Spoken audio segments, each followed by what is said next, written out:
Where are you guys going right now? What are we doing? We're going to do Notes on Viardot with Michael Ching. Woo! Are we just like singing here? Are you excited for opera? Yeah. Yeah. Okay, go.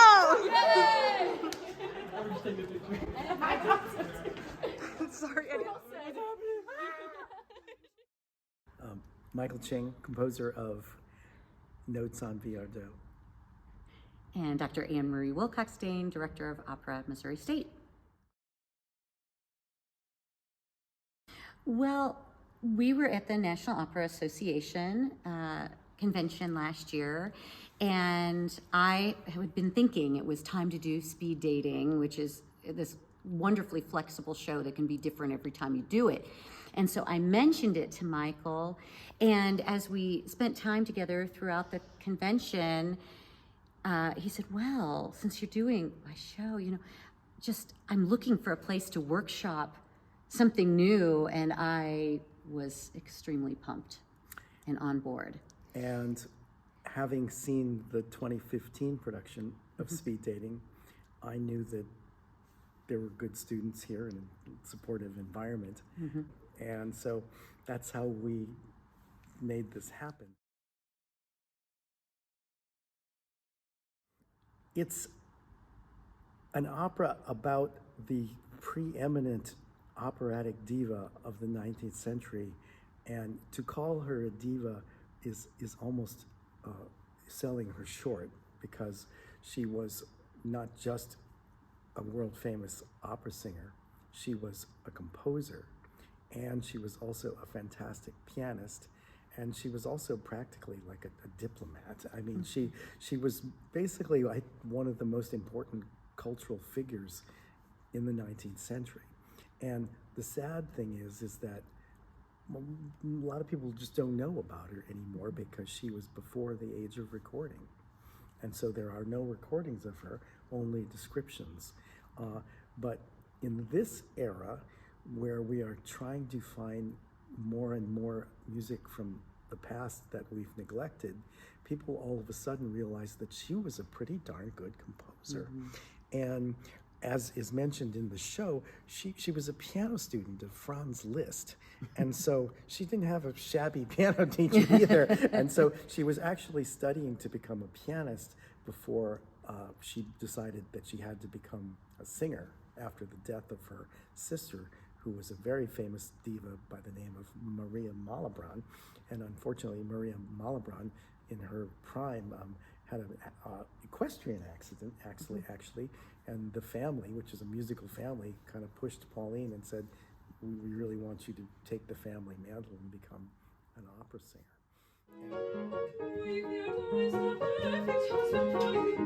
Yes, my daughter, he has the connections and skills to advance your career.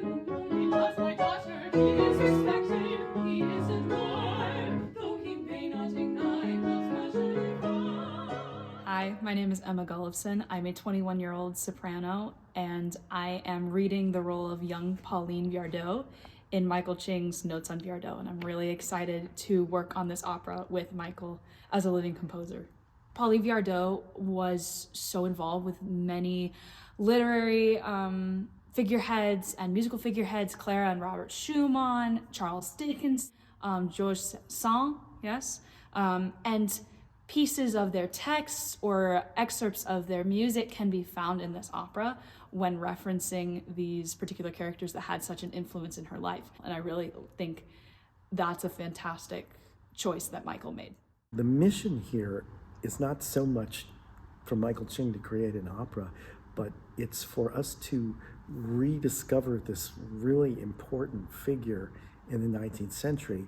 And the way we rediscover this is not so much through my music, it's through the music that she was associated with, both the music that she wrote and the music that she premiered, or the music that she helped develop, the people she palled around with. I mean, basically all of the French composers of the 19th century, Debussy at the end, Rossini in the beginning, people in the middle like Fauré, Massenet, it's just all there. Berlioz, Gluck, she was associated with all of this music, And so this piece is very much a pastiche. It really is, and that's it. It means that I borrow verbatim lots of music from other composers and shove it in this story so that the audience and the students, because it's really for the students as well,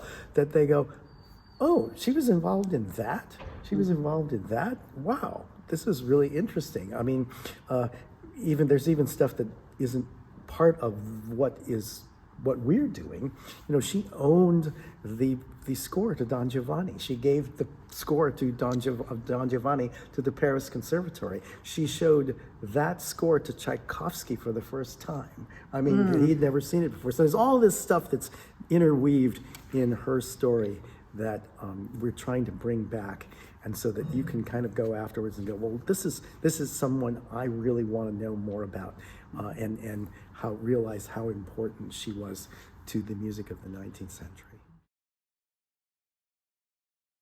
I think of what I want, I try my best to write it down, and then you try to figure out together what the heck you meant. And sometimes there are... It's challenging because we don't have any recordings, right? So I spend more time in a practice room, you know, sitting behind my piano and just playing the notes and trying to memorize everything, the melody and the lyrics, of course. And I always love the chance to do something completely new, because you know it's fun to like listen to a recording and see how it goes, quote unquote, you know. But I think it's even more fun to just like make it up and to just go get at the piano and play the notes and figure out how to make it a compelling piece of music rather than being given that via recording. I think I always cherish that opportunity. I've been able to do that a fair amount, and so doing it again with something new from Michael Ching is fun. It's great. Of swirling snow, just work. Hi, I'm Zoe Meyer-Julene. I'm a 20-year-old soprano at Missouri State University, and I will be playing the reporter in Notes on Viardot. The whole concept of the show is based on a interview that happened in the early 1900s with Pauline, surrounding her scandal with Ivan Turgenev and her husband and how they all lived together. And he kind of derived the reporter from the reporter in that instance, but changed around the story a little bit to make a more cohesive arc. Hi, I'm Emily Owings. I'm 24, a soprano, and I will be performing the role of Viardot. I learned that she was truly misunderstood, and I think she still is misunderstood. She had a lot of great and innovative music and worked with a lot of different composers and artists of all different areas. And I think we tend to have this like big image of like celebrities, and deep down like they're just people who want to love and to be loved in different ways, in regards to like friendship and family and true romantic love.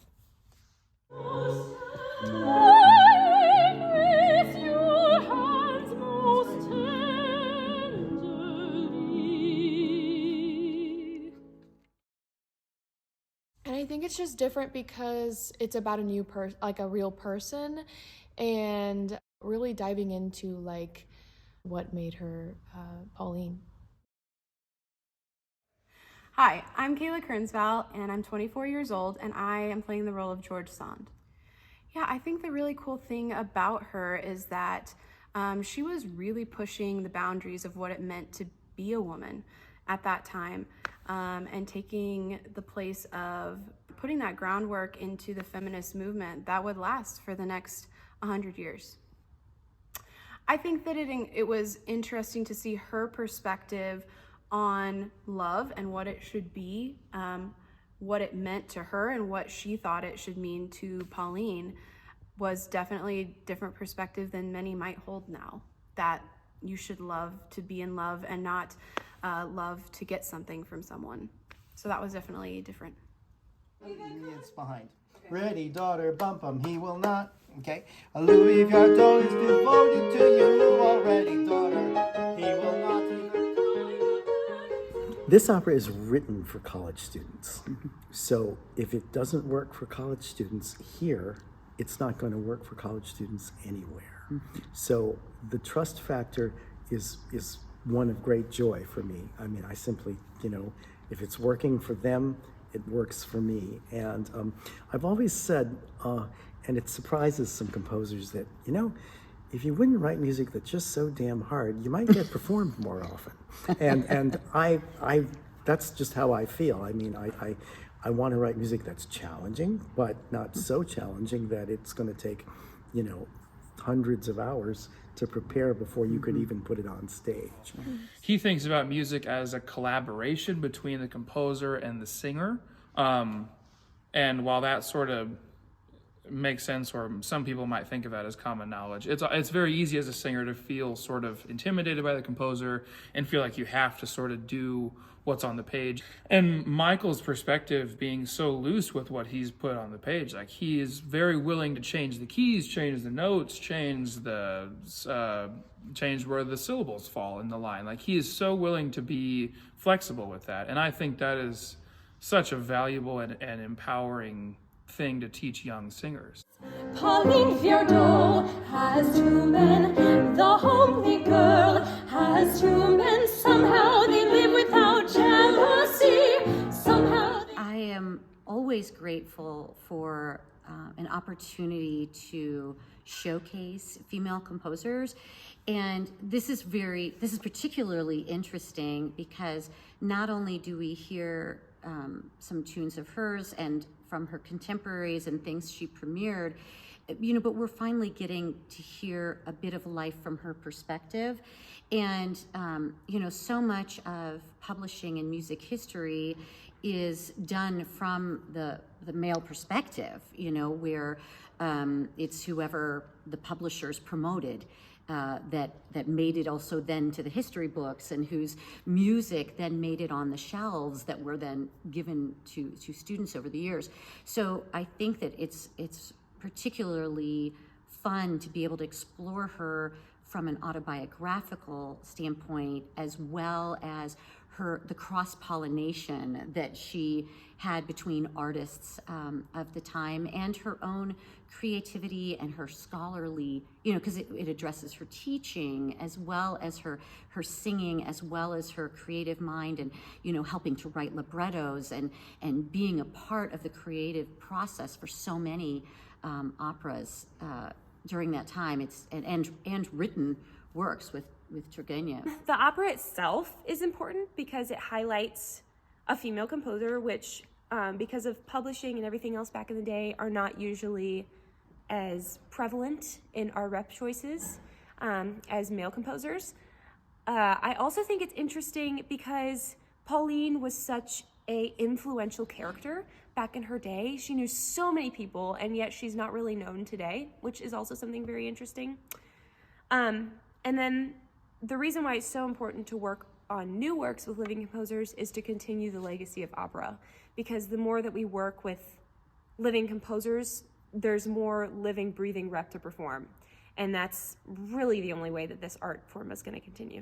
I think it's absolutely necessary in the world of opera that we continue writing new pieces, especially with varying styles and such. I think it's especially interesting because it's somewhat similar to parody pieces of, say, the Renaissance and such, in that it draws upon, one, of course, the idea of Pauline Viardot and her story from the past, but also you'll have these little Easter eggs, these little snippets of musical ideas from other composers earlier on. So I think it's interesting to see that kind of parody honoring previous composers, which was something so common back in the Renaissance and early Baroque, and kind of disappeared for a little bit and is now back. So I think that's really interesting as well. Yeah, I think it's been really cool to see just kind of a new style emerging, just like I might see something and say, wow, that really sounds like Debussy, and I understand that world of sound. I'm starting to hear a lot of Michael Ching's music and have that color and sound world that he's created. And it makes me intrigued to see what people, 10, 20 years down the line are going to be saying about that music that is now entering the canon. Well, for me, it's all little details You'd be surprised that just little things like a breath that needs to take place here. We fixed something today where we realized we said something in the past tense that needs to be switched to the present tense. And all of those things combined save you hours and hours of questions and corrections at the actual production. So all the stuff is very helpful. And then, so those are the trees. But the forest, which is equally important, is that sense that there's flow, that this tells a satisfying story and that there are high points and low points. And I can play it, I won't say perfectly, but I can play it and sing it in my room just fine. But that only goes so far in me being able to kind of really see how something works. And to see how it's translated when someone else looks at the dots and lines on the page. It's exactly that. Because it's in your head, exactly but that. yeah. And it's a really faulty process of what goes in your head or what you can play and sing, and then what is actually printed on the page and how that matches. And so some of it is in these details, and then some of it is in the overarching part about how it flows. And yeah, we're going to find that out in the next couple of days. I am grateful for the opportunity to have our students working with a living composer. I think that it gives them a special kind of investment in being creators. As students, we want to be perfect and learn everything, but to be part of the creative process, I think, is something that is very special and unique, and I'm so grateful, and I'm excited for the students. Well, thank you. I mean, it reminds us all that it's a living, breathing, continuing art form, and that it is not simply a bunch of books on the shelf of the library. Yeah, I'm really looking forward to have the opportunity to stand up there with my friends and make some new music, and get to see what Michael has to say. So, very exciting. This opera is important. It's a gateway for younger audiences to access opera, I think. Thank you, Michael, for the opportunity to do this. I am so excited to take this on with my fellow MSU colleagues and give this work a great iteration. Hey, where are you guys going today? We're going to opera. To opera. It's for notes for Viardot. Michael Ching, the Michael composer. Ching. We're going to workshop it.